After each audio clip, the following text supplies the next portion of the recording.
Here we have quick and easy installation process of natural daylight. To install natural daylight, the curb of RCC roof should be 530 mm circular hole.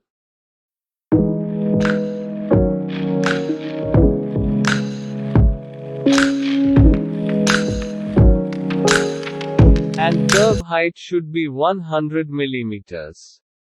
Remove the double-sided tape wrapper from dome and place the dome on RCC rooftop curb and fasten it with self-threading screws tightly.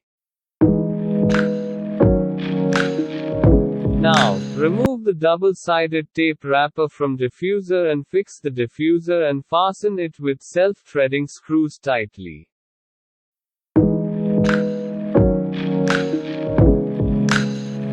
Remember, vertical side of the wall should be clean and painted in white with epoxy.